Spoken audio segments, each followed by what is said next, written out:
Dr. Earl here with Minnesota Viking Sand, and I spoke about doing a show like this for a while now, and now it's finally got the chance to do this. This is Dirty Brown Eye Drama here, and the Hell title was yeah, Dr. Brown. What up, motherfucker?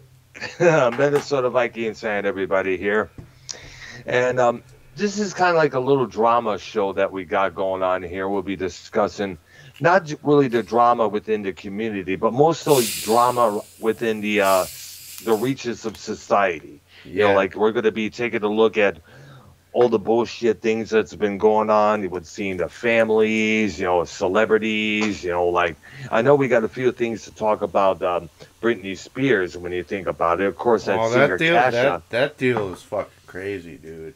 I know we got to talk about that because that alone is a soap opera and a half when you think about it there. It And sure plus, is. I want to start off with something there that I remember reading an article accidentally, and this kind of relates to the bullshit that Bullfrog was doing for a while. Mm. I think he's still doing it.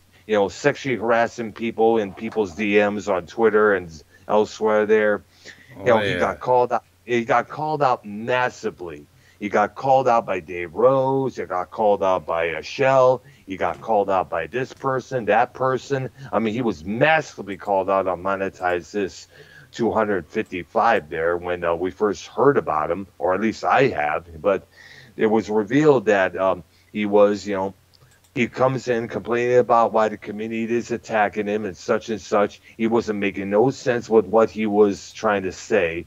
Then it was revealed that he was going into people's DMs, saying things like, "You want to get froggy with me? Let's get froggy. You want the bullfrog here and there." I mean, he Hmm. was doing it on Skype. He did it to Ken. He was doing it to Joe. And you remember there was a press conference for the Grand Tribunal that Hmm. Dave Rose was going to do on him, but sadly, for some reason, that was taken down. I don't know why. I was able to I Because he was able didn't to want get it. to. I don't know. He didn't want to. I don't think do it. You You know what I didn't mean? want to? No. Nah. He was No, gonna, really. but then Bullfrog I think disappeared. Yeah. Well, this is before he disappeared. I think he's now somewhat coming back. I know. He kept saying he's going to go away, but he always comes back. The guy cannot make up his mind lickety split no matter what because we all know he's mentally challenged for a shizzle. But I think, but precisely, man. That's how the community feels about him. Go away, Bullfrog. Yeah, he's done. He's been done for how many months now. I mean, you and I tried to convince him of a few things here. You and I, we tried to talk to him. Joe tried to talk to him. Ken tried to get things through to his head, but sadly, he just won't listen. I think he's back over hanging with Joe Cronin. Oh, really? I think so. But then again, I at seen this, him on Gargot's stream last night. oh, really? I Yeah. heard about this guy a few times. I understand. Is he a liar or what? Who? Gargots? Yeah, I understand. I heard that's what I heard from Nikki Nines a couple of times before I called you when I was on the YR program on live stream. That's what I think of Gargots too. Yeah, He does lie. yeah, He's a Joe Cronin crony. You know what I mean? um, yeah. I hear you. What it is. One of Well, them one butt person. kissers. You know. Well, I know that I'm one person. I'm glad not to see it for a good long time. Is always nerdy. That guy always. I don't know. He pissed me off a couple of times in the past. When you when I was on there on Monetize This along with you, he was just about insult everybody. When Yeah, you think about it. he did kind of do that. Yeah, a lot of times call me a flip flopper, saying nothing happened between me and that Amy girl. It's like, how do you know? Were you even there, homie? Or do you live in Texas? Were you there when it actually when it went down there? If you did, you knew me. Why didn't you come up and say hi, homie? Right. Yep. So he's just a. I know he was trying to, according to Ken, fit the mode of the program, but sadly, it just, I don't think so. It just didn't work that way. I don't know where he is or what the fuck he's doing, but who gives a flying fuck? He was just a, I don't know. He's He just rubbed me sucks, off. dude. He does exactly. Oh my gosh. When it was back to the the thing that Bullfrog kind of like is now representing. You know, I was reading this article and I forgot which web page it was on, but it was written by a gay man, and it was basically calling out other gay men and women out there to stop hitting on straight people. You know, and this has been, and the reason I bring this up because Bullfrog has a tendency to hit up on people who are straight, who are married, happily married. I mean, like the last time I was on a Ken's program this past Friday Night Fire, he was leaving messages for Ken saying, "I'm wet for Ken." Hitting all over him again. Yeah, absolutely. A constant message after message after message. It's like Bullfrog cannot take a hint. He just doesn't want to listen. What a nasty fucker. He is, absolutely. And he wonders why he's so hated by this community. But then again, I mentioned this before, and I even mentioned it to Tommy when we had a little private Skype call. Bullfrog is basically he's basically doing what they call is the predator stigma. Yeah. Now, the predator stigma is where is where a gay man or a woman is continuously hitting on a straight individual, but not taking no for an answer. And this has happened multiple times. It's happened on the show Catfish. It's happened on the Jenny Jones show, which I've really got to bring up there because I'm sure you'll all remember that scenario there. And it's also happened on with a couple other people back in Michigan, for what I remember. Let me give you an example. There was this flaming homo named Brian, one of those drag queen type of guys. He was trying to hit up on a straight dude named Keith, who I used to know there. Not the Keith or Barber, who I guess he lives in Florida, if I'm correct. Yeah, but he does. He does. Yeah. Now this Keith was he was simple. He was a straight dude. He was into chicks. He was trying to find a girl of his own. Blah blah blah. But this flaming homo named Brian was trying to hit up on him. Trying to. He just wouldn't take no for an answer. He wouldn't. Mm-hmm. Keith just kept telling him. He told my girlfriend at the time, Nancy, that this Brian will not leave me alone. I'm going to punch him one. He said, you don't want to do that, man. The best thing you do is take him outside and have a few words with him. What eventually came about to that a few weeks later. Keith was dragged outside of this one club in Royal Oak, Michigan, and Brian, he almost came close to getting his ass kicked by Keith until one of the bar securities came out there and broke it up. And is someone calling you? Jesus Christ. What the fuck? I can't answer my shit. Oh yeah, we cannot forget this. It's kind of funny you play that. Can you pause that for a second? Yeah. Yeah, because it's kind of funny. Bullfrog will call Ken or somebody else multiple times, but yet he gets upset when somebody's calling him unexpectedly. Think about that. Mm-hmm. Yeah. What up, Almighty? Yeah, hey, I figured that's what I was doing. See, I got three different phones, right? And all of them got different multiple clips. So I was switching phones to the one this one had a bunch of Bullfrog clips in it. There's more. You want to hear the rest of it? Yes, definitely go on. We could definitely continue the discussion.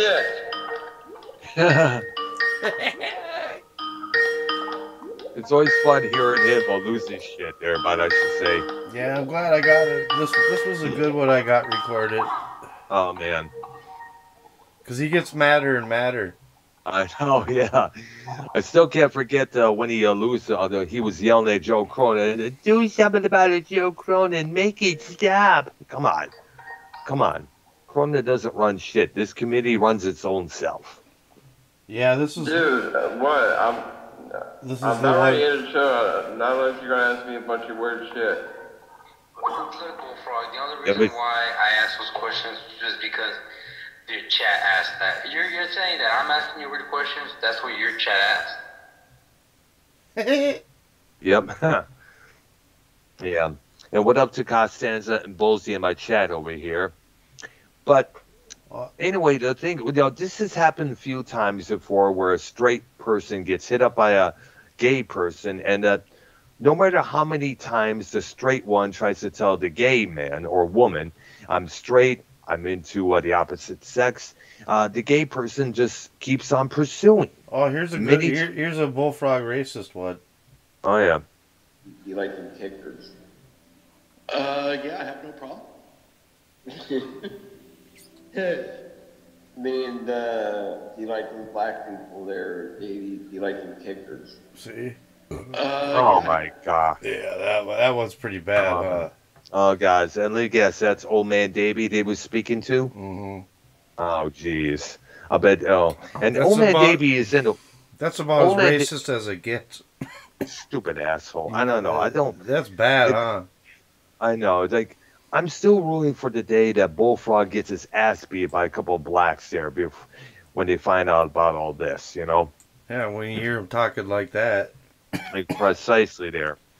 The man is obviously deranged, as we know. Now, I'm going to bring, you all know the Jenny Jones scenario, right? That happened around 1995. Mm-hmm. Now, for those who don't know, who are probably younger than both of us here, Jenny Jones, her old talk show, featured a couple guests from my home state of Michigan. A waiter named John Schmidt. He was brought in as a guest when he was informed that by his friend Donna that they set up to appear on that show called Secret Crushes. Now, Schmidt presumed that it was a woman that had a secret crush on him when it turned out to be a guy, Scott Adamir, who this woman, Donna, and Schmidt knew. But Schmidt didn't know that Adamir had a thing for Schmidt. So after the show, which, by the way, I guess left Schmidt with a bad taste in his mouth, you know, because apparently he got harassed, he got made fun of at his workplace. He worked as a waiter after people saw that. Mm-hmm. And to make Matt and Adamir, apparently, according to Schmidt and a couple others, would not leave John Schmidt alone. He was leaving notes on his door, leaving little things like license plates or some other little knickknacks here and there. And finally, Schmidt just lost it, and he confronted Adamir at his doorstep and shot Adamir twice in the chest. Now, yep. Schmidt was put on trial. You know, it made a lot of national news, this whole case, because I know Jeffrey Feiger, one of the top lawyers in Michigan, you know, he was calling out Jones and calling out these shows like Jenny Jones, Ricky Lake, because he's always putting people on the spot, pulling the rug underneath their feet, you know. In fact, there was even a debate between on Judge Judy about this whole case between Feiger and Morton Downey Jr. Rest in peace. I used to love his show. And they were talking about how these shows, it purposely, set people up to be knocked down to the ground for some oddball scenario that they're involved in, whether it's a drug test or a secret crush or a surprise, here and there, or breakup that's presumably going to happen. But the idea is that, Adamir couldn't get it in his head that Schmidt was a straight man, but yet it's happened, but yet he just couldn't handle it. And as a result, he ended up getting killed for it. Right. Now, Schmidt, as you know, is free. He's been released from prison. And, of course, his brothers did an interview. Of course, Adamir's brother, I should say. Back. Take over. Right, go ahead. I will. Now, of course, Adamir's brother, made a little video saying, "I hope you're sorry for what you did to my brother, Scott." Well, I'm sure Schmidt is sorry he did it. He was probably not at his right mind at the time, but you also got to remember, when someone says no, they mean no. And sadly, there are some people out here who don't accept that. Now, I'm going to give out another scenario here.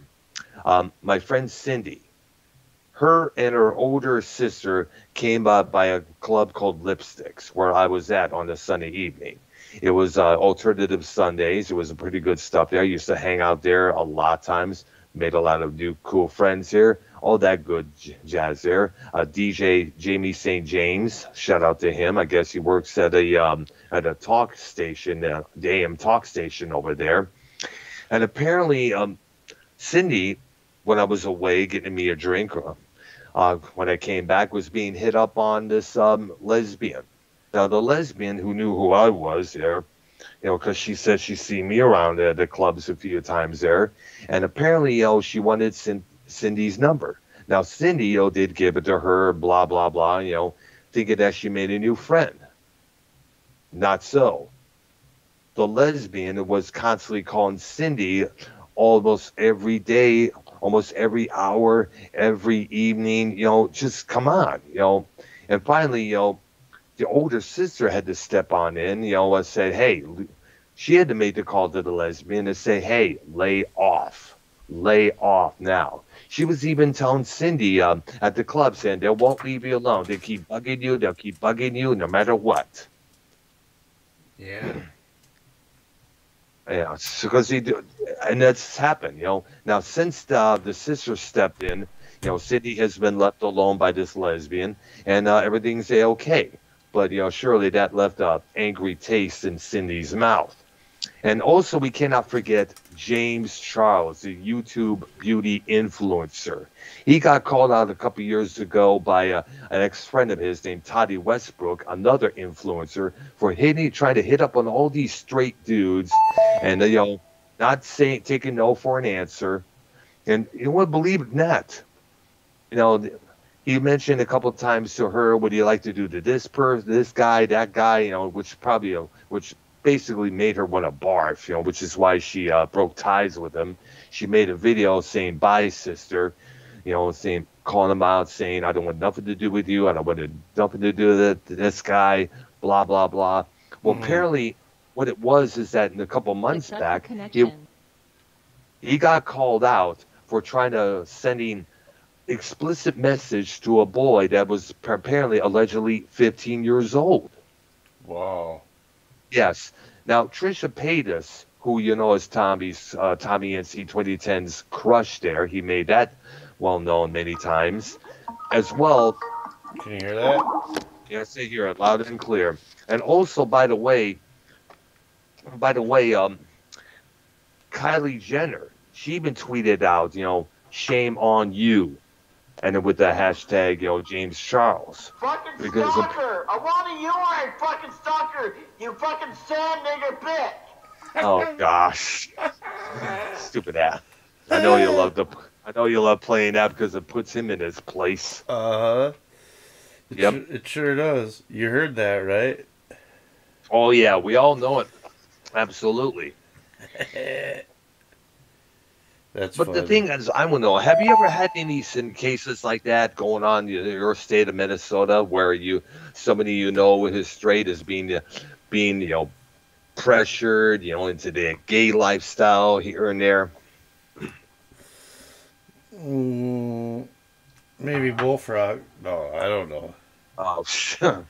I was going to say if he was hitting up on you, so like, oh shit, save all those whatever text messages he gives you. Save him, send him to Dave Rose, or better yet, report him to the police. Yeah, maybe. You never know. Yeah. I mean, and basically, the writer of this article that I mentioned earlier was obviously, of course, a gay person. He was saying, quote unquote, we as gay people need to stop doing this because it's making us look bad terribly.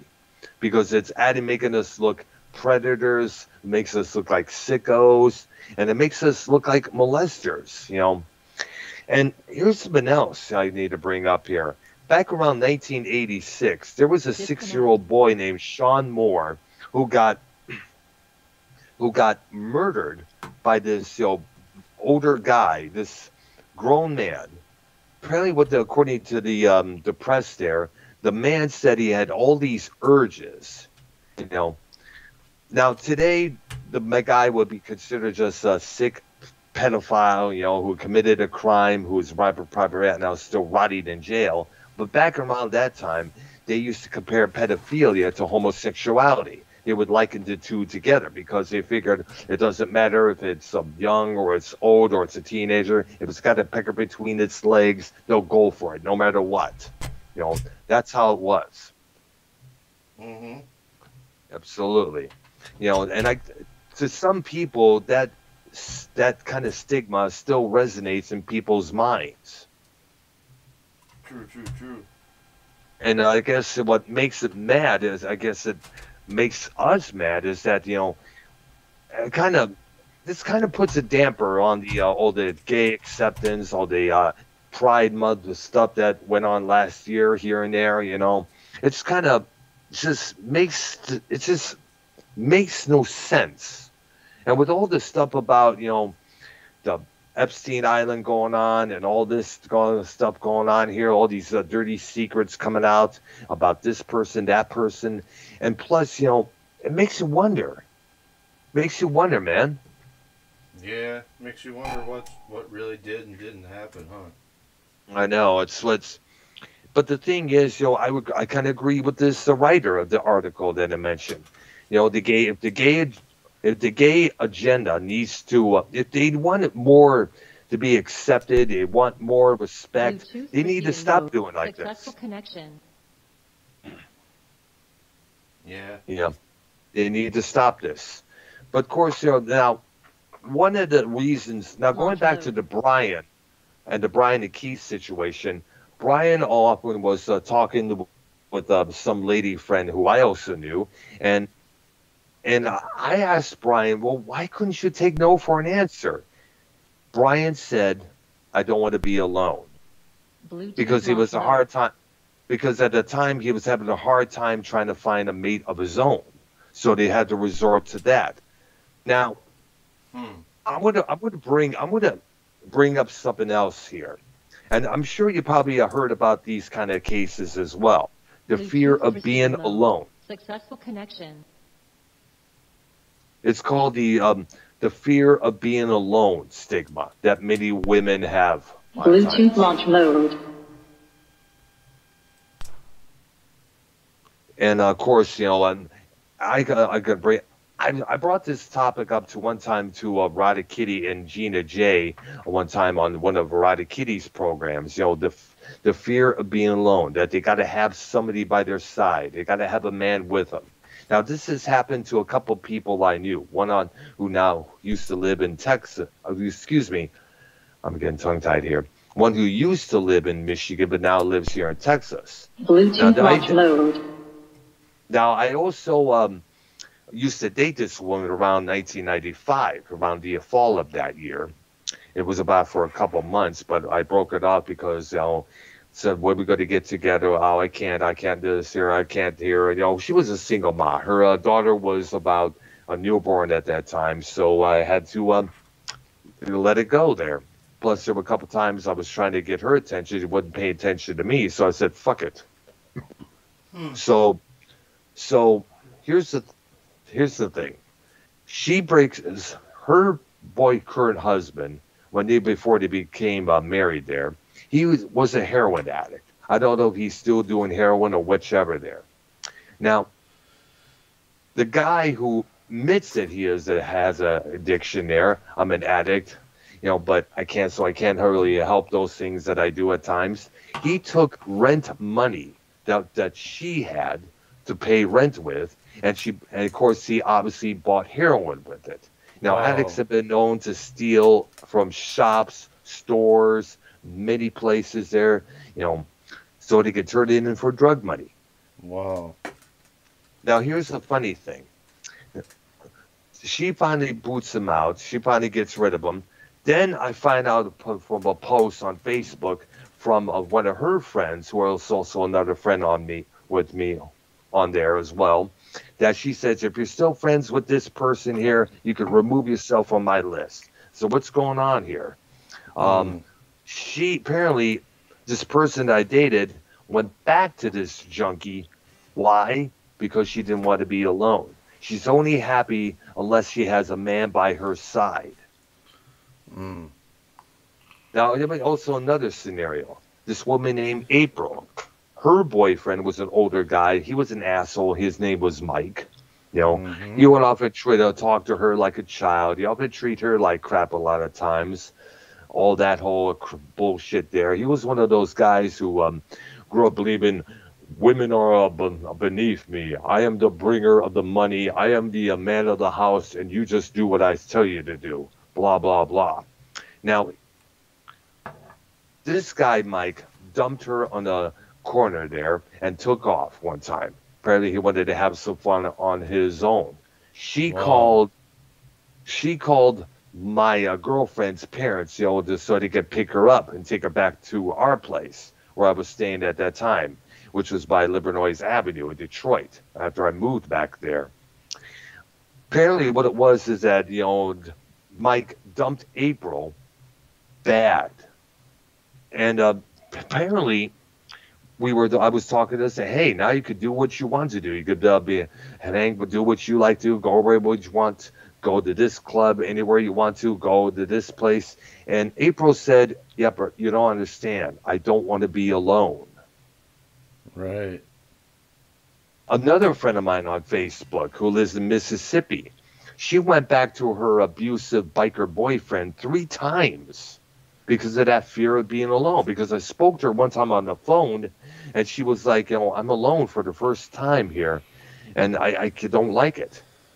Because what she used to do was she would go to one relationship right into another, right? Bing, bing, bam, boom. Which is not a good idea, because if you're done with one relationship, you got to give yourself time to heal. Then you start another one. Right. But apparently this friend in Mississippi, you know, went back to this guy 3 times, and at the 3rd time, she dumped him out. She got rid of him and said, I'm done. I'm out of here. Now she's a lot more happier. She's a lot more focused. You know, her best companion right now is a female pit bull named Phoebe, who I've seen many times, is adorable. You know, and we often hear about many women at times, you know, saying that afraid of putting it up with all this abuse with their boyfriends or husbands out of this fear of being alone. And I'm trying to figure out, where did this fear come from? Where did this idea? Is it because they see everybody else with a man by themselves and they feel left out? Or were they always alone when they were growing up with hardly any friends here and there? And I guess that kind of stems from that onto their adulthood. Yeah, maybe. And the thing, and here's the thing that bugs us. No matter how, receiving mode. That fear of being alone is outweighing, you know, their physical health, their mental health as well. I mean, when you think about it, you know, do they need to suffer all that abuse from these asshole guys that they're involved with? I don't know. No, they don't. They don't need to put themselves through that. I mean, like, nobody should deserve to be in an abusive relationship, no matter what. I have no problem.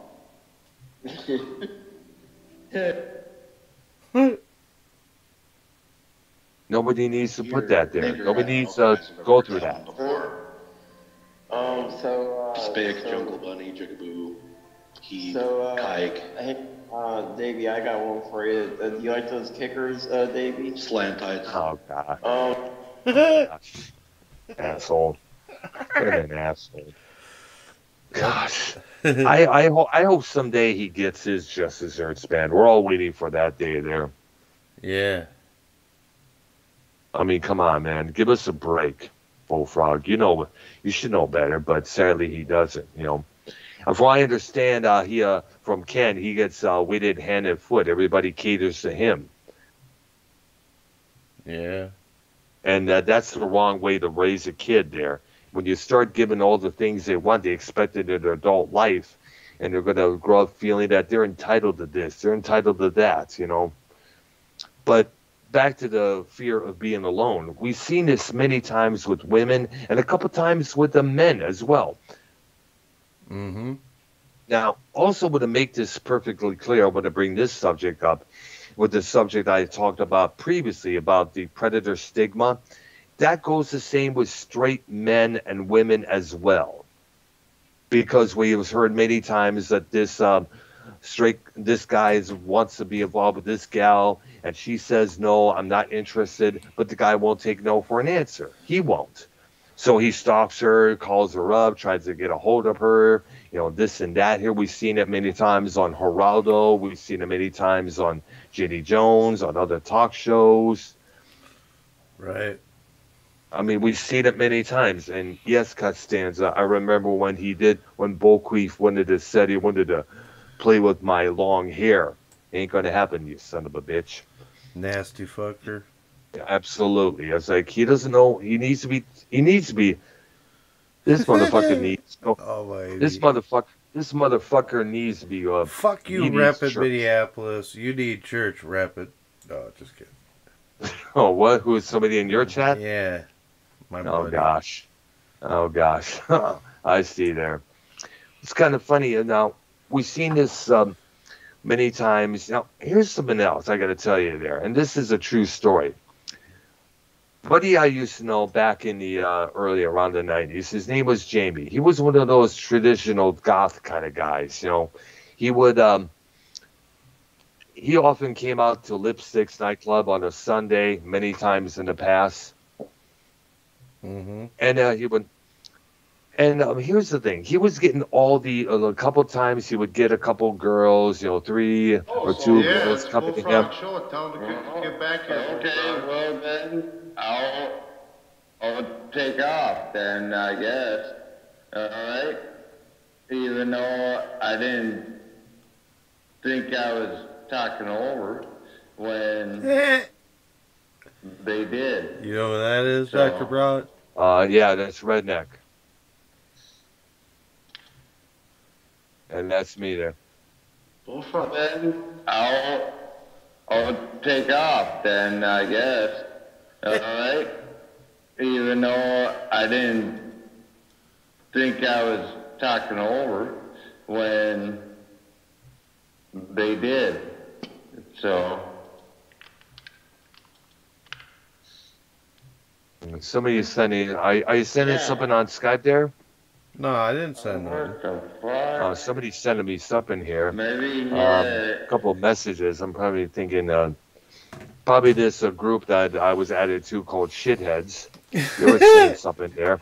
Yeah, it was called, I guess, a bird. It was called We Love something there. A name I couldn't pronounce, and I guess it was retitled Shitheads.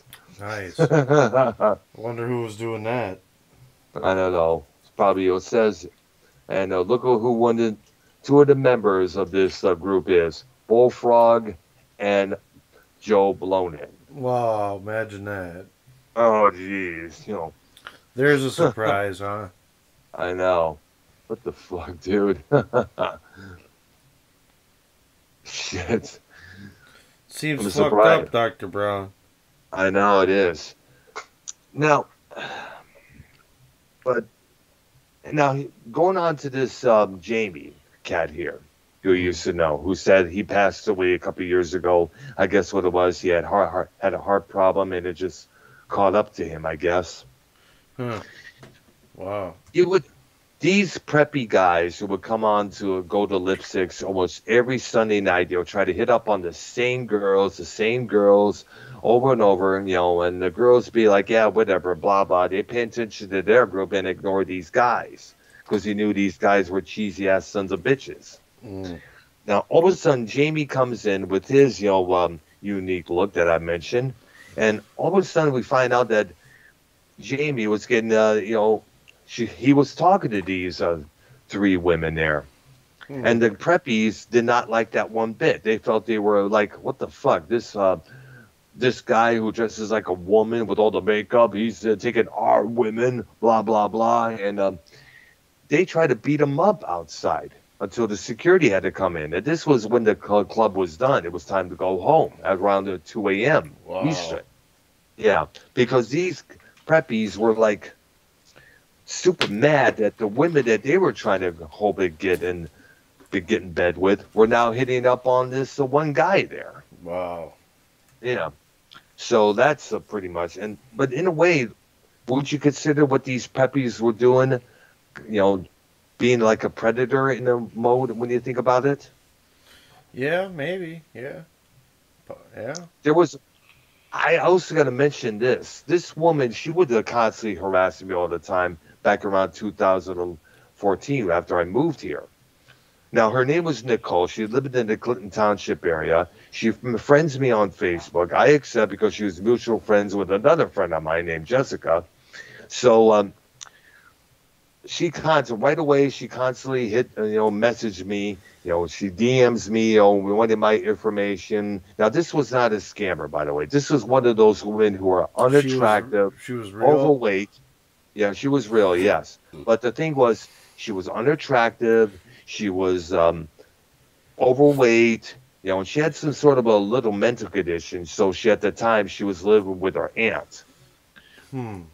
So she would constantly try to message me all the time, all afternoon, all in the morning, all the evening there. I'm trying to apply for jobs here and there on this webpage or that webpage. And I had to stop because this woman was fucking driving me nuts. And I let her know about it a few times. At one point, she even said, how do you think I look? And I didn't want to burst her bubble. And I said, you look okay there. And she's like, putting up these crying emojis or whatever they call them, saying, oh, nobody ever tells me I'm hot. I'm like, well, lose the weight and maybe you will be hot. That's what I wanted to say to her. Yeah. But I didn't do it. Oh, you didn't do it? No, I didn't want to say, lose the weight. I didn't want to be that rude there. But when she would constantly message me all the time, I said, you know what, I can't take this no more. You're being like a stalker.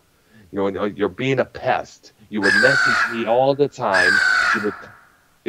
She would message me every day, every week. Well, she's like, well, I have news to you. Friends talk every day, blah, blah, blah. She also was like, you're the only person I ever talked to. I asked why. He was like, I have trust issues. Everybody leaves me. Everybody stops talking to me. Well, maybe because you're doing the same thing to them. Mugging the shit out of them. And here's something else. Every photo of myself in my upload section there, she would always say things like sexy Earl, early looking sexy. Every photo of myself. Every photo. I mean, come on, that's going a little bit too far. Wouldn't you say that's being a stalker right there? Yeah, definitely. Yeah, and I let her know about that. And apparently, she couldn't get it through her head. Finally, I just unfriended her and I blocked her, and that was it. And now this went on for a couple of years. When I decided to unblock her, she messaged me saying, I'm sorry, I know I fucked up, this and that, blah, blah. Now, she has sent me a couple of photos afterwards. Now, she has also sent me a couple of messages here and there saying how she's doing, asking how I was doing when Hurricane Harvey hit Texas like it did in 2017, and wanted to know if I'm okay. I said, yeah, I'm fine. I'm good. I just kept it about 1 or 2, 3 words because I didn't want to give it a long conversation because if I did that, she would start up her bullshit again. Finally, she said that she's getting married, blah, blah, blah, and that was the last I've heard of her. And she has probably got it through her head that I don't want to speak to her no more. But she was one of those women who don't want to be alone, as we could see. And many times the women who don't want to be alone are the ones who are not attractive, overweight, have mental issues. True. I mean, we've seen this many times before. I mean, it's getting to the point where they have to resort to having serial killers for their boyfriend. I saw that on the Morton Downey Jr. show one time back in the 80s there. Yeah. Do you like it hanging with a guy who kills people, the blood and the guts? He's like, no. So why are you still with him? He's like, I'm alone. I don't want to be alone. And that's about it. We've seen that many times before. People don't want to be alone. Yeah, true. Now some guys are like the same way, but they often keep it they keep that silent because they don't want to let their masculinity fall down there. Yeah.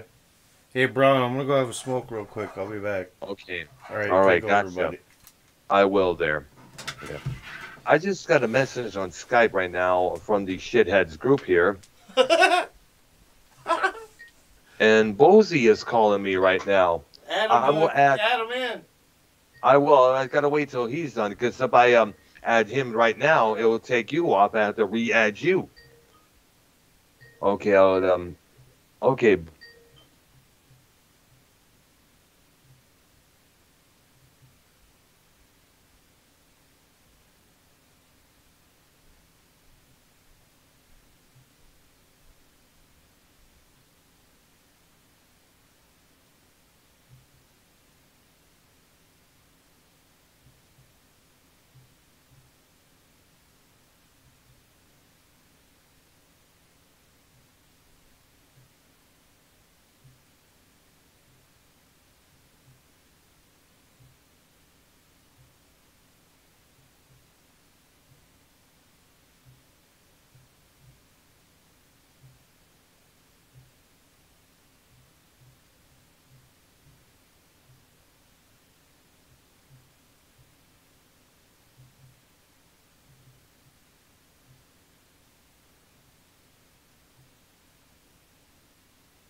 What happened, Dr. Brown?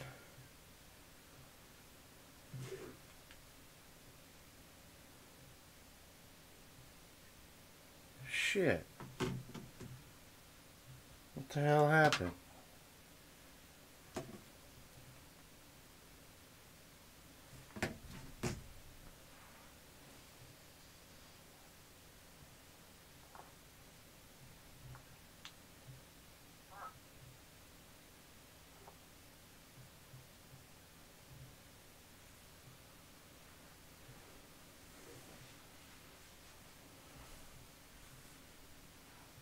What is going on, motherfuckers? What happened?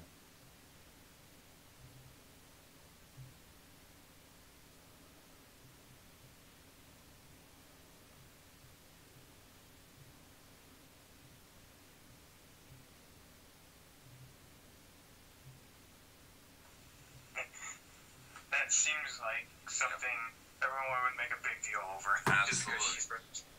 Absolutely. And you also got to remember, teen idols are supposed to be, pictured as straight people here.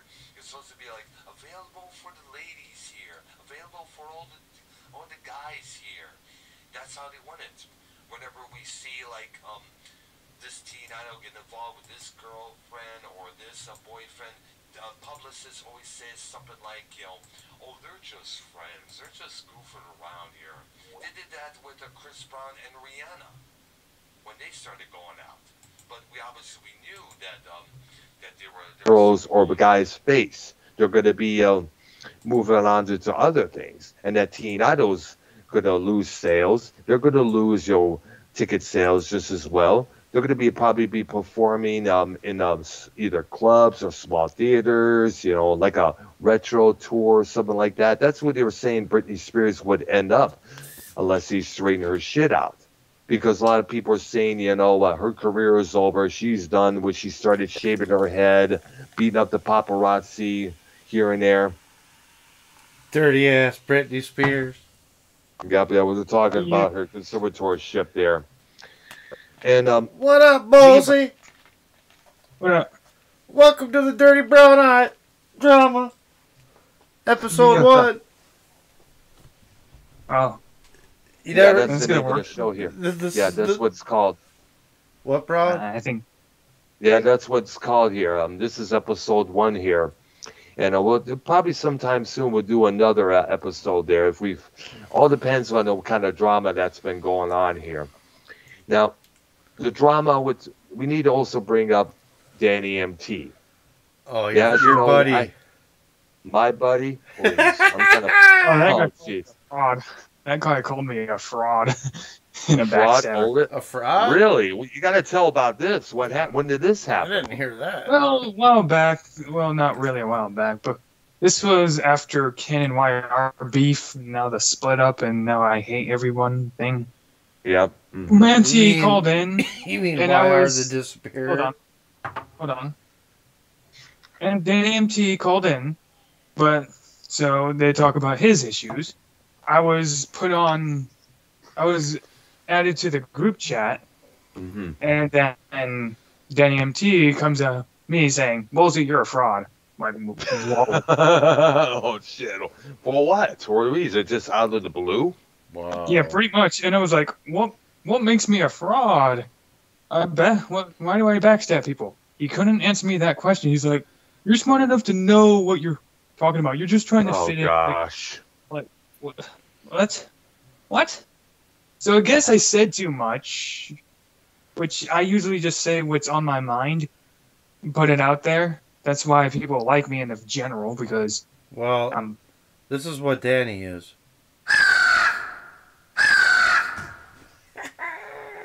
A crow? Crazy. Oh yeah. You don't get... Well, technically speaking, I basically say what's up in my brain because I see something that I may disagree with or see something that may be wrong, so I point it out. That's just what I do. Something that is usually, up your brain. You notice something, and you just have to say it, and everyone usually agrees. because they see the same things, right? Well, maybe we're wolf packing them, right?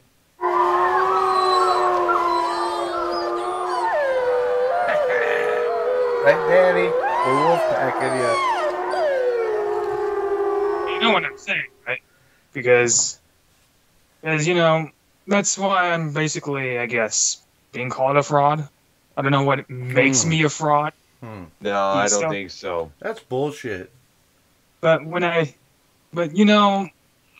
basically, I've said some things that I guess triggered some people and said, you know what? Mosley's full of it.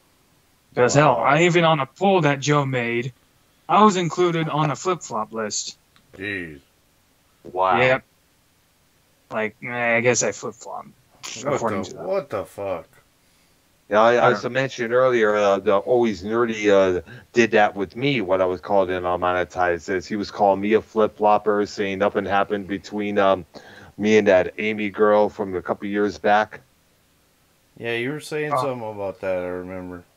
Yeah, she was saying, if you were you really there? Were you really there? Do you actually live in Texas? If you were there, why don't you come up and say hi, introduce yourself? Hey, my name is Nerdy, Dr. Earl. How you doing there? Who's the lovely lady in there? Who knows? Well, I already stated what it was. She had to leave with her friends, and I had to get home as well. But I did buy her a drink, and I thanked her for being part of that show. And that's what I know. I should have got her number, but at that time I had to get up early for my job on Saturday mornings because this whole thing went down on a Friday evening up there.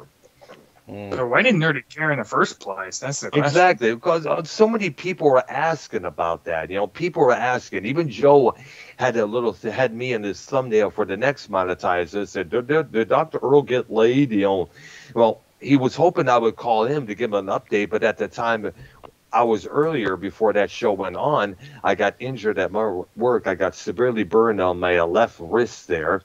And so I had to go to the ER, to get that bandaged up and getting taken care of. So I wasn't able to call. Wow. Yeah. I even showed it on Twitter there, what happened. Yeah. Oh, shit.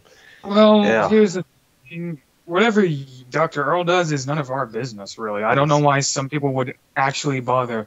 Oh, Dr. Earl has a girlfriend. Let's just incite ourselves onto someone's relationship status for some reason. Yeah, maybe it's not anybody else's fucking business. Yeah, I know, but it's just some people just got to know, probably got nothing going on in their lives. Nerdy probably sits around playing games all day and all night. And I guess he has a girlfriend. He bones her once in a while. That's if he can't get away from his gaming there. But it's some people don't. I guess the people who do that kind of shit don't have lives, so they got to interfere with other people's to make them feel wholesome, I guess. Nerdy's girlfriend might be his sister that he just calls his girlfriend. Oh my gosh. Are you really? Are you serious? No, I'm joking. I'm just. Oh my gosh. I was like, oh wow. So Nerdy and his sister / girlfriend could get together with Bullfrog's niece / daughter sometime. Oh no. I had to throw that in. Yeah, Bullfrog will be down for that, definitely. I don't know about his girlfriend. Nerdy might get laid for first time in 7 years, actually. Yep.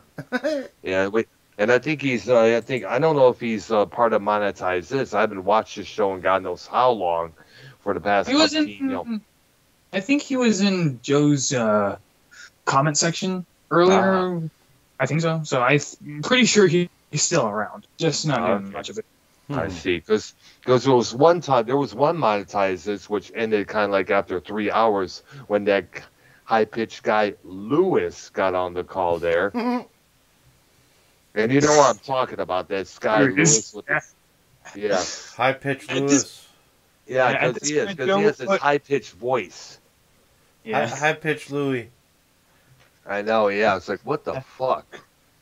Hey, but Joe will put anyone on at this point. I don't have any problems. That's what Nicky Dines has said. Yeah, like at this point, everybody has left him. JB, Ken, Tommy, and I think his wife Leah very rarely comes on. Like, unlike what she used to. She used to be a part of the crew every Friday night. Yeah. She don't come on much. I know, but it's probably. Go ahead. But here's the thing. Monetize this. Joe will put anybody on. I don't mind Louis. He's fine. As long as Drew's making fun of him, it's okay. He's at least the only one doing it. But I think he's leaving too. Like, oh yeah, I heard about that. I heard too. I heard about that as well. It's like, I guess he made it party for some reason. I don't know if it's personal or just, getting tired of it, or just, not what it used to be here and there. Sick of being Joe's Drew has bitch. been, something like that. But Drew has been trying to monetize this throughout some time. Joe usually relies on other people he could at least utilize to make look good or make fun of, because that's just stick. Yeah. He's always utilized other people for content because he knew how to, play off of them. Speaking of which, by the way, I said there was this premiere earlier. I guess it's the funny moments from Monetize This. And you remember the video I did, doing the Kylo Ren challenge? Yeah. Yes. Yep. He was kind of like mocking that, saying, Well, of course. and he had this, cover version of Space Oddity, the Bowie classic, playing some females singing that song there. And I guess he had my video slowed down, where I was displaying the Kylo Ren challenge in that clip there. He's kind of like mocking me, or I think it was mocking me. But then again, he never showed YR's video doing the same thing, because he was the one who did it after I did it. And can acknowledge that, give it up to Dr. Earl and YR for doing the Kylo Ren challenge. And the follow-up video, I also even challenge, I even challenge everybody in this community, even JB, even though he's no longer around. Ken, Shannon, I know, yeah. Well, I think he still shows up in some chats, but I just don't think he's doing shows anymore.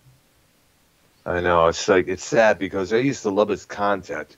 During last year, during the pandemic, he would call me, I would call him, In fact, I remember on the Nicky Nines' interview show Conventions, he said he always loved taking my calls. He used to love calling me because I was such a goofball. I come up with some good stuff there when you think about it. Well, you did come up with a good topic and run with it. So. Yeah, absolutely. And do you agree with the stuff that we're discussing here right now, the topics we're talking about? I actually do, because these are important things to discuss. Otherwise, how do we solve? Absolutely, we need to solve. Now, and the problem is, there's not enough eyes on certain topics to be discussed, so we can solve them. Unfortunately, media likes to turn a blind eye to everything that is a problem. Because the media rather focus on what's going on with Kim Kardashian, because now she's dating that rapper Drake, for what I understand.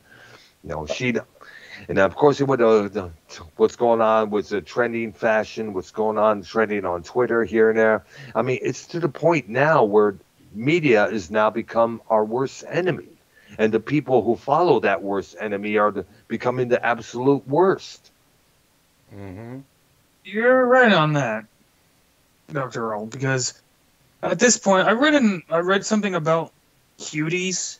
The movie, yes, that movie, yes. I heard about that. I read something about cuties. I didn't watch the movie. I watched some of the trailer, immediately turned off, didn't want to watch. Didn't want to bleach my eyes. But Dave Rose kind of made me aware of pedophilia is being defended. I read an article about cuties and like, oh my god, there's people actually defending this? Yeah, they are. They call it, I guess, let me guess, they're saying something like, it's an artistic expression. It's just like this and that. No, it's not. It's a bunch of underage kids, trying to twerk and all that bullshit so they could get attention. They obviously see it from all these rat videos in the past, you know, because remember BTE used to play them late at night all the time there. That's almost every rap video was about. And we see all these female rappers like Megan Thee Stallion, Cardi B, and all that, you know, dressing provocatively, you know, trying to look all cool, look like the boss. And they figure, this is how you get attention. We should do it as well. Look at all the attention we'll get. But not realizing that that's going to attract all these pedophiles, these sickos, these perverts. And I guess Netflix took a lot of heat from that when they put that movie on their channel there. Well, Netflix wanted to give it a chance, saying, well, we don't know if it's pedophilia, promoting pedophilia. You look at the trailer. It is, absolutely. No matter what, it's going to promote it, no matter how they say it or how they try to disguise it or how many times they try to, twist the words or the narrative around. It's going to promote pedophilia no matter what. And then the director who directed that movie, I'm sorry, he's probably not going to be seen in America any world premieres anytime soon after that. I know that. I'm curious on the filmmaker's ideas or why he filmed it or what the purpose was filming that, because I want to know, why did you film that? I think of what I mentioned earlier is because, we've seen this many times before with young kids out there. They see something on the TV and they try to mimic it. Like, for instance, I was a big fan of the Three Stooges as a young kid. I used to love those films that they put it out. I mean, like, they were classics. I would see them hit each other with saws, hammers, bing, bam, boom. Not a shed of blood or not a bruise, this and that. Turns out at the time those things were fake. We didn't know that as a kid at that time. Me and my sister tried to play the Three Stooges. I hit her with something. She starts crying. Her head was bleeding. I got a whooping from my dad for that. I was like, what did I do? I thought it was okay. Kids learn from what they see. I mean, if a little young boy or girl is going to grow up around an elder who uses a lot of racist language or acts racist towards other ethnic races, they're going to possibly do the same. That's what they grow up learning. If they grow up around a family of drug addicts, they'll be drug addicts as well. Yep. They learn from what they see. True. Monkey see, monkey do. Yep. The original point that I was trying to say, because you said media is people's worst enemy, right? Yes, correct. Now, media. I read this. The mainstream media proclaims that the majority were standing with that movie. Yep. And the majority and the mainstream people, and what the mainstream people who buy into that stuff, they are indeed the worst. They are. Like, how do you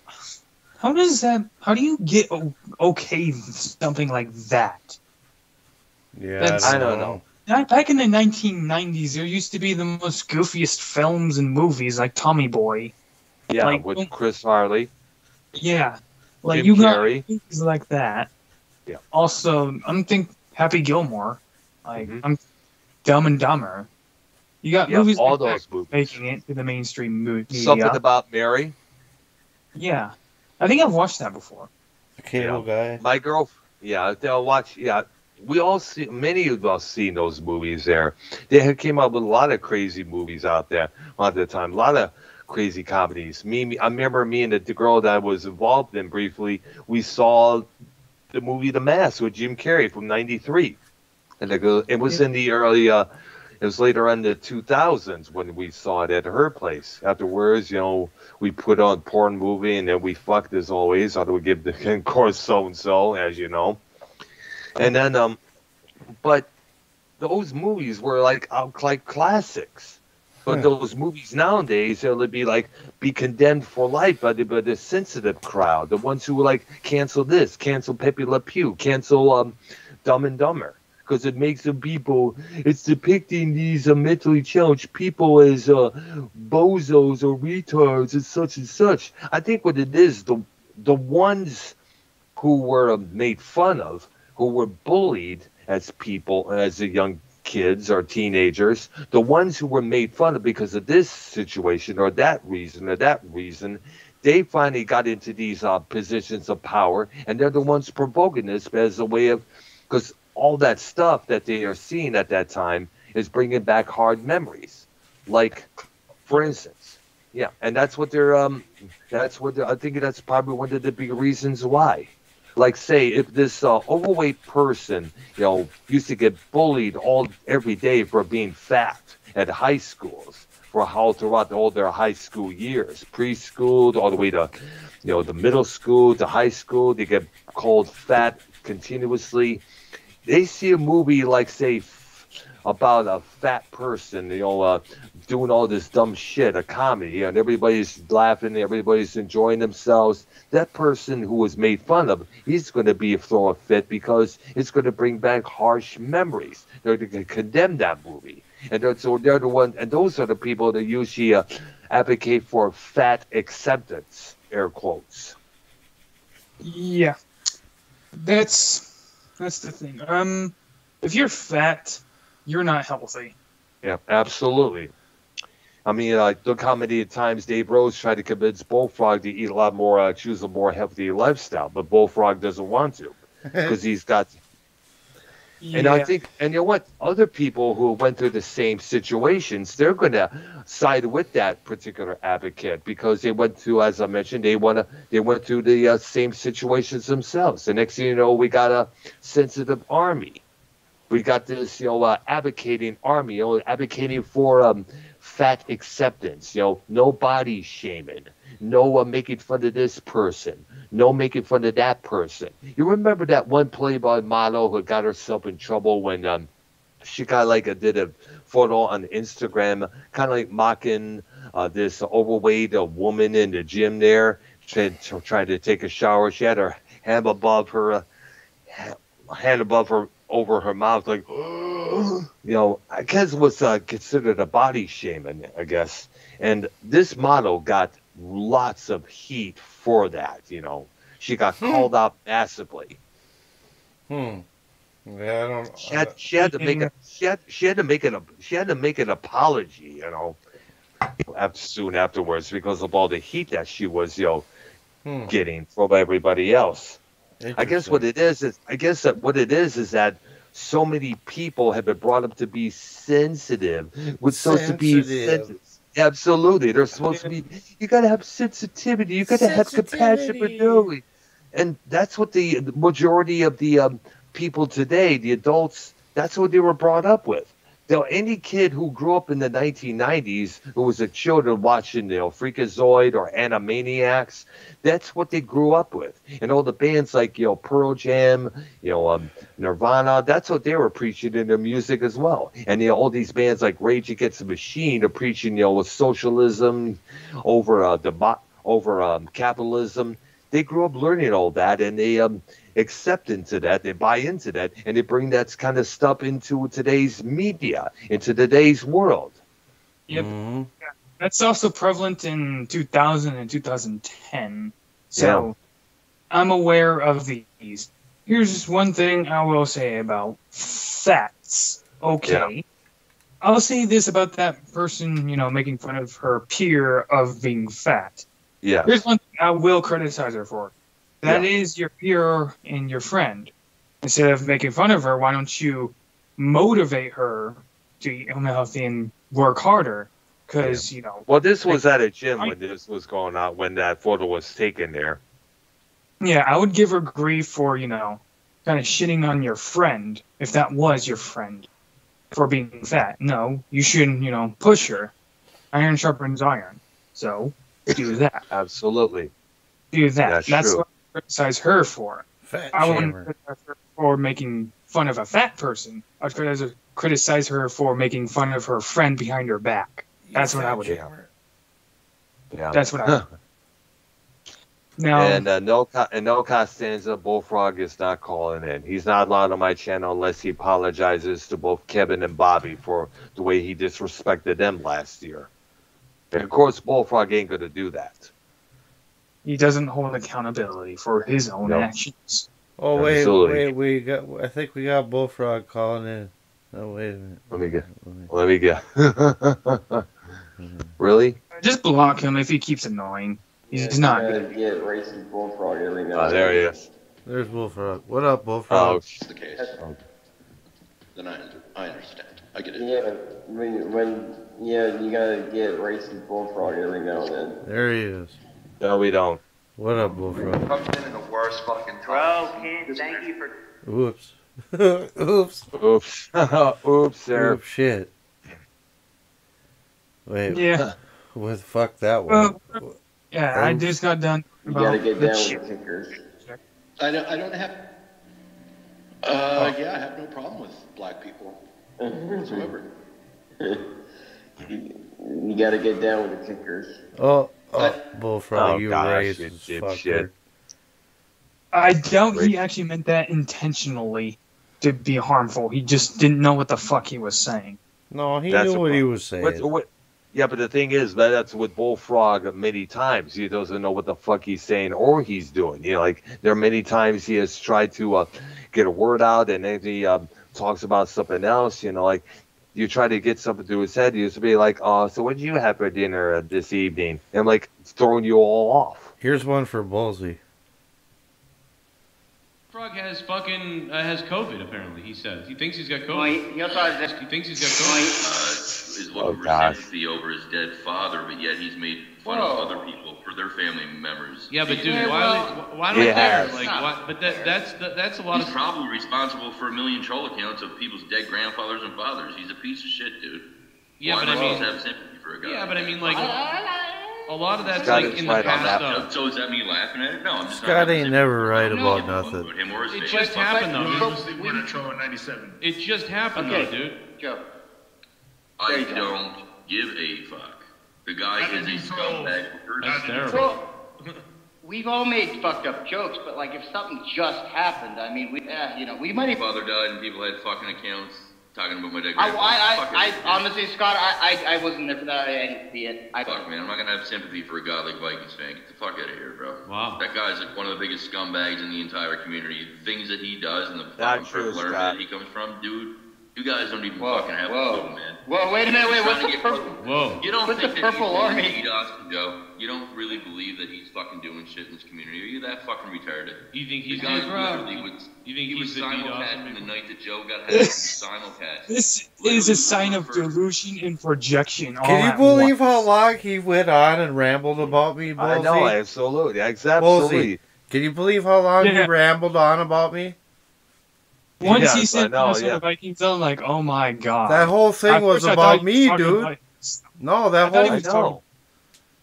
whole thing was about fucking me, dude. On this one, Minnesota Vikings. At first, I thought he was talking about himself. No. But then he says your name like, oh my god. Yeah. Delusion. Ain't that crazy? Ain't that crazy? It is crazy, but the reason I said Scott was right, because Bullfrog has in the past wished death upon Ken. He's also wished Alex Payne's that's fine. That's get hit by another hurricane.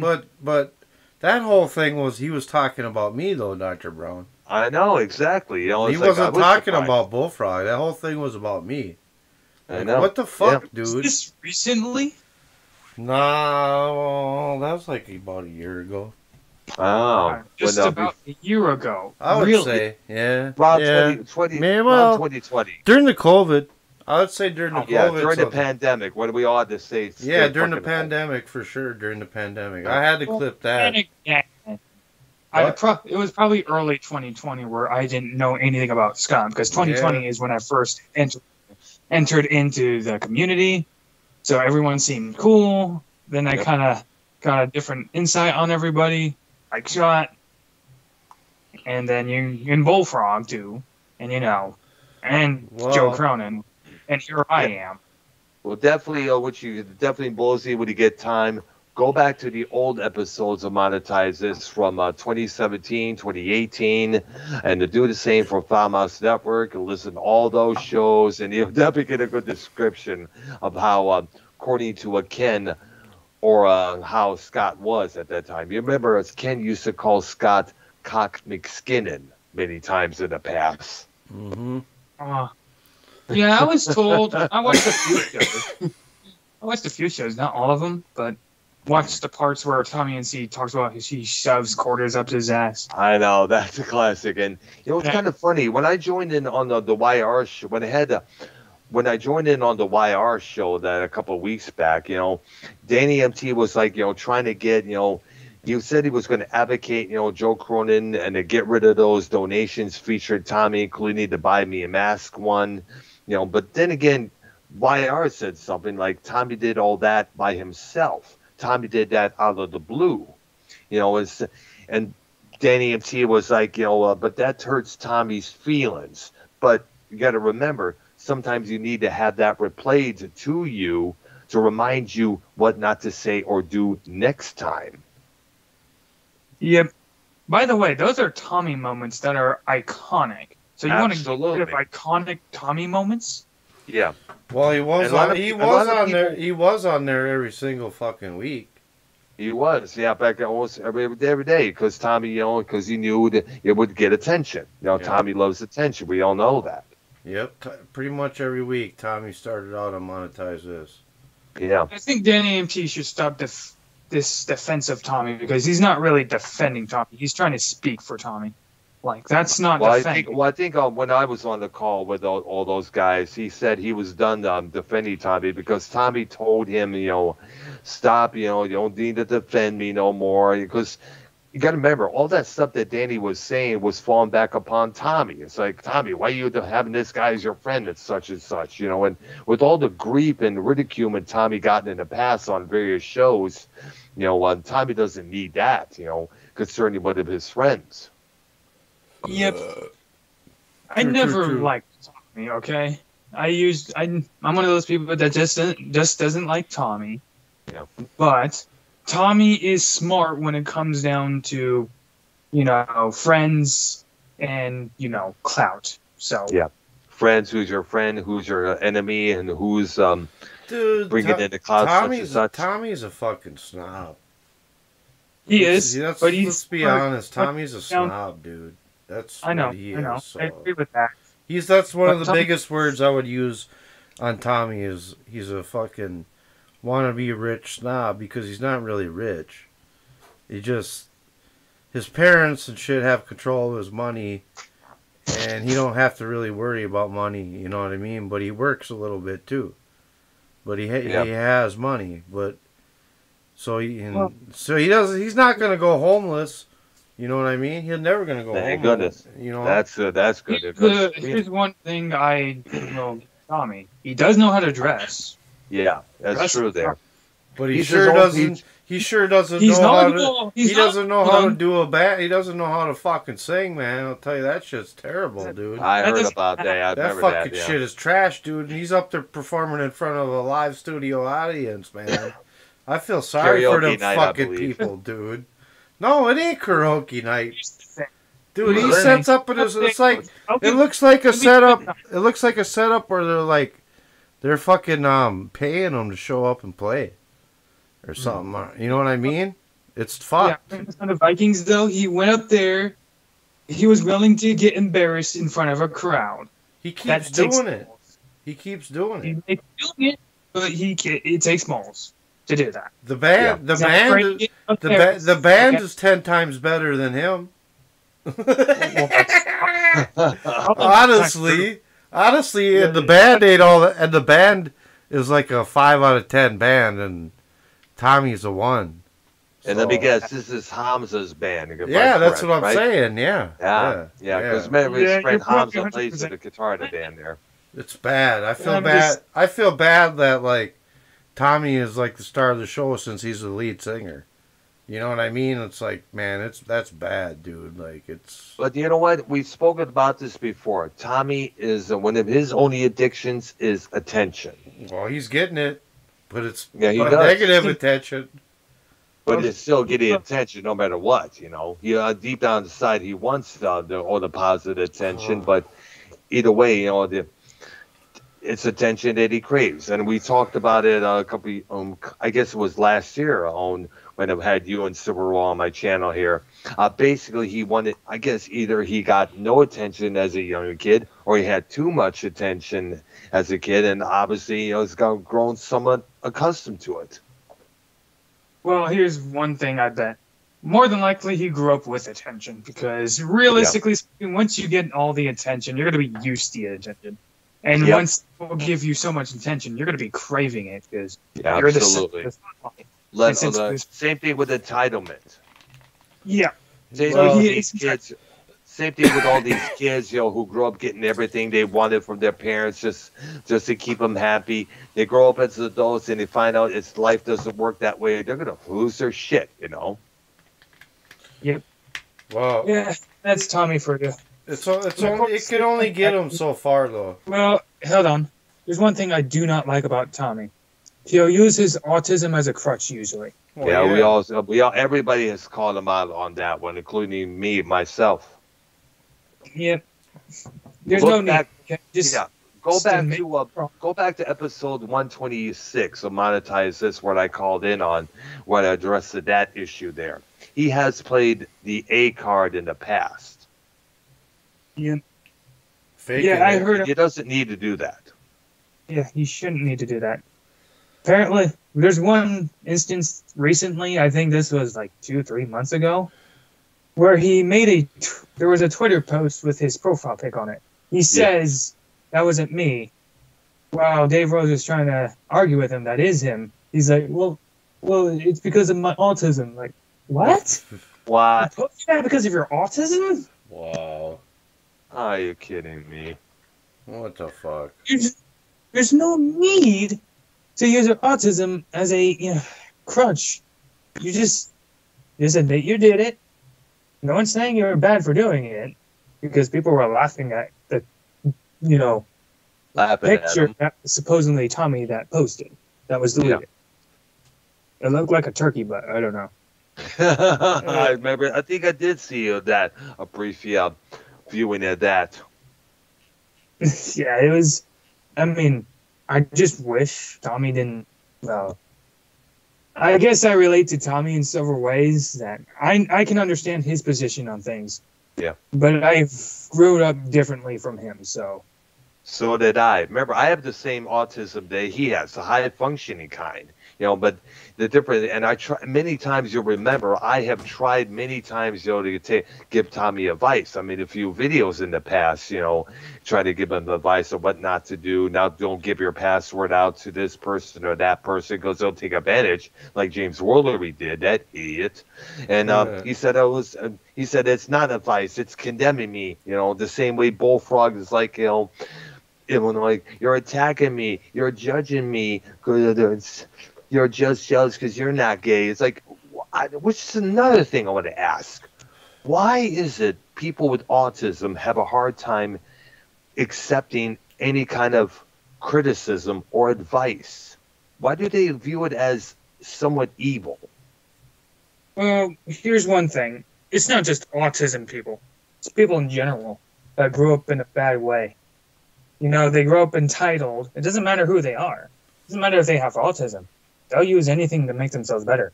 Joe Cronin says he has whatever, but that doesn't make his actions okay. Like, I don't know what he says. I want to commit suicide. That's supposedly that his makes joke. Me mad when he does that. I mean, and he says, but okay, if it's a joke, why do you say it so often? It's his go-to, I guess. But I know Nikki Knights called him out massively because of that. Because there was a shooting in some mall in Colorado. 10 people got killed. I guess some one of those Haji type of guys went ballistic and started shooting up the place there. And later on that evening on this Raw review, Joe Cronin said, it's kind of a joke. Said, I'd rather be in a mall in Colorado than watch Monday Night Raw. And Nikki Knights was like furiated that he said that. It was supposed to be a joke, but it wasn't really that. It really wasn't funny. And I also need to say this, I said that Joe has a wife, he has a family, like if he were to really kill himself, how heartbroken and angry and resentful they would be at him if he actually did that. If he is bipolar, whichever, he needs to seek treatment for it. But then again, he had stated he doesn't have insurance. I don't know what was up in the state of Massachusetts there, but I understand it's a blue state, and I guess getting the real help is in a blue state is kind of like difficult. Like Michigan was. Many times I tried to get help in that stupid ass state and got turned down left and right. But the thing that gets me is that there are people out there who are struggling financially, mentally, and emotionally. Mental issues with everything else there. And for what I understand from Ken, he often does that so people will feel sympathetic and send in donations. Now, if that's the case, that's a kind of like slap in the face of those who I mentioned who are struggling mentally and emotionally. Yeah, that's true. Well, funny thing is, when I popped in this thing, Joe Cronin was like, well, you were like an angel that fell when I was at my lowest point. So it's just like, maybe it was, but I don't know. Yeah, but still, I would never use anything like I would have killed myself. Like, if I just were watching Monday Night Raw, I would just simply, Raw was so bad I wanted to shoot my TV. There you go. That would be a better option. Yeah. It is. I guess suicide jokes can be a little hardcore, but my take on it is that, hey, if you're gonna make a suicide joke, at least be a little original about it, or at least try to make it. I don't consider suicide. I don't consider cancer or suicide funny at all. Because remember, my girlfriend of over 3 years, Nancy, she ended her life after years of struggling with mental illness. And plus a friend of mine named Izzy, years before, he hung himself over a girl that dumped his ass, and he was going through a lot of hard times to boot. And I found out soon after moving here, that a buddy of mine named Dirk, he took his own life after moving to Boston because he ran himself into a few situations there where he was massively in debt and he was able to pull himself out. So, and I used to attend his parties at his place in Detroit, a lot of times. Hors d'oeuvres, good music playing on the TV there and on the stereo there. All of us, I remember all of us were singing out loud to Space Oddity by David Bowie one time. It was a fun time there, man. And now he's gone. Yeah. Suicide is a real situational thing. My brother killed himself. Sorry to hear that, man. Yeah, it's difficult. It's a thing to deal with. It is.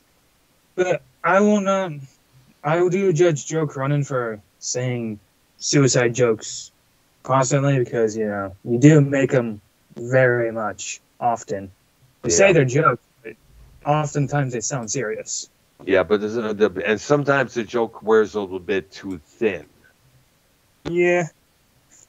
It gets and that's what I tiresome try after a while. to see on that one because Joe Cronin's like, oh, you just don't get a joke. Well, you say it so often. Like, what are people supposed to think? You ain't even doing something different. You're like, oh, I'm going to kill myself. Like, what do you want us to think? Right. Yeah, exactly. Think about that, how the public's going to view all that. You got to think about that, man. Mm-hmm. You got to watch what you say at times because people can misinterpret it. Mm-hmm. I learned that in high school. There's some things I wish... And even back in last year, I wish I could take back some of the things I said because maybe I should not have said that. Dude, I made so many mistakes. Let me put it this way. I mentioned this to my sister one time when we had a conversation. If I were to, the 55-year-old Earl, were to meet the teenage Earl, the younger Earl, who was an asshole back then, I would punch him in the jaw. Because I was such an ass. I said a lot of dumb shit. I did a lot of dumb things. I made a lot of dumb decisions, And when I think about it, it's like, holy cow, I went through a lot of shit. But then again, a lot of shit was my doing here. Mm-hmm.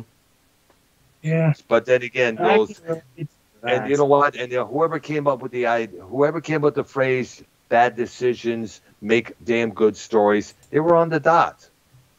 Right. And also they make lead to better choices in the end.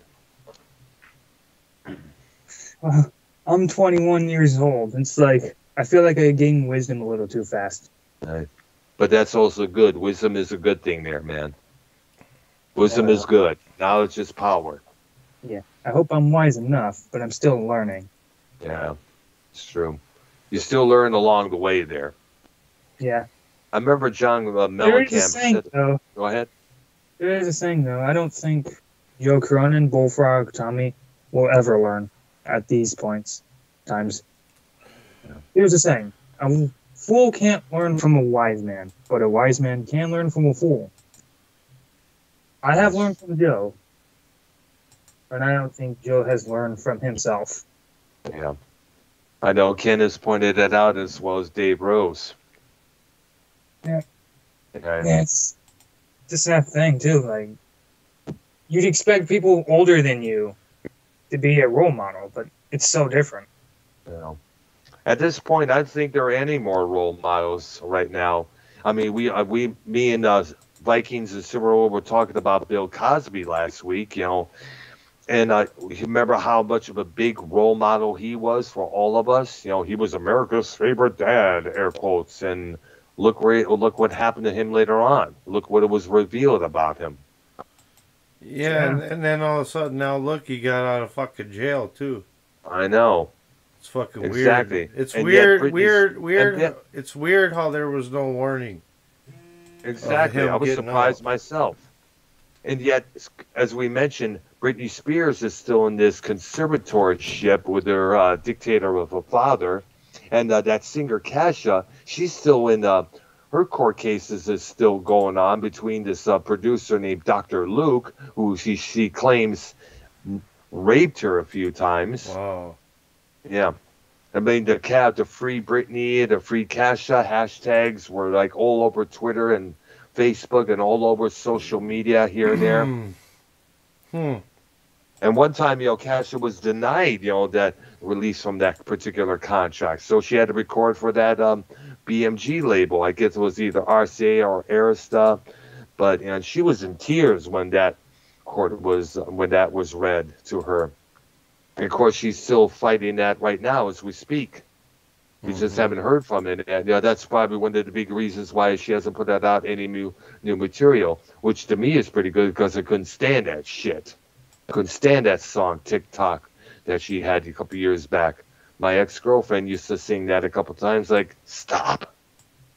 Yeah. But, yeah. Goes to show what goes on behind the scenes there. Yeah. A lot of shit going on behind the scenes there, That is the most interesting story. Yeah. You got the front cover to interest you. Yeah. But what really interests you is the back cover. Absolutely. The details in between, Yeah. Yeah, absolutely. Go deeper, babe. Everybody listening, go deeper. Whether it's music, movies, stories, always go way deeper, no matter what. Don't let one party tell you one thing and then only to find out that the other party has something logic as well. Question both sides, whether it's Republican or Democrat. Question both sides. Exactly. All right. I agree 100%.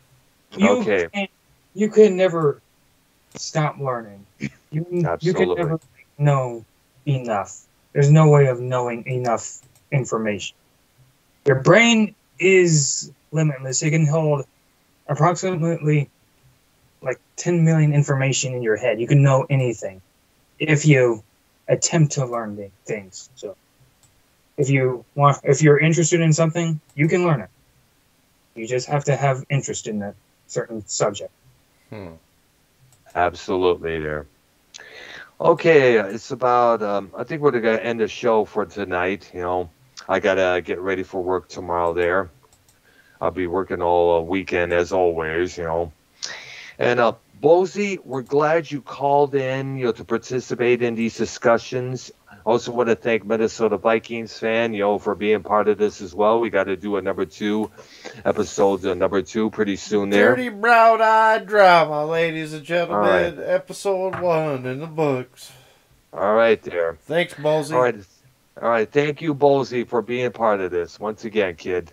Thanks for getting me on. Okay there. All right. Okay. This will be doing it for tonight's episode.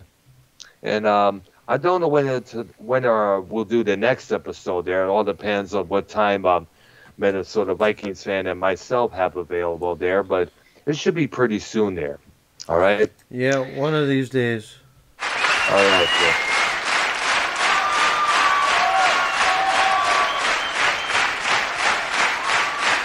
All right.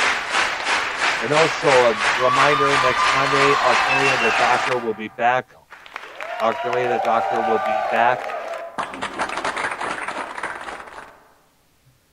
I'll be back at 7 p.m. Eastern Time. Arcadia Stroke and Bean and YR just as well.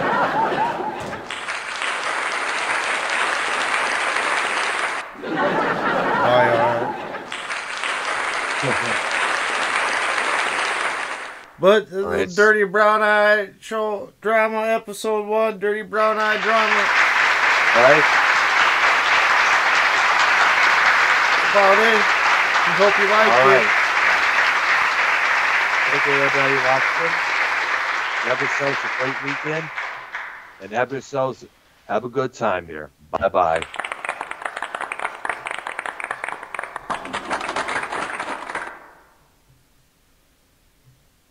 All right, I'm going to go. All right, thanks, buddy. All right, you too, guys. Bye-bye. Well, that was fun, huh, ladies and gentlemen? Hope you like that.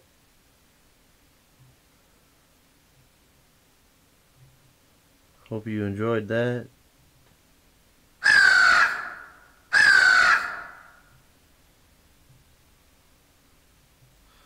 Dirty Brown Eye Drama, Episode 1.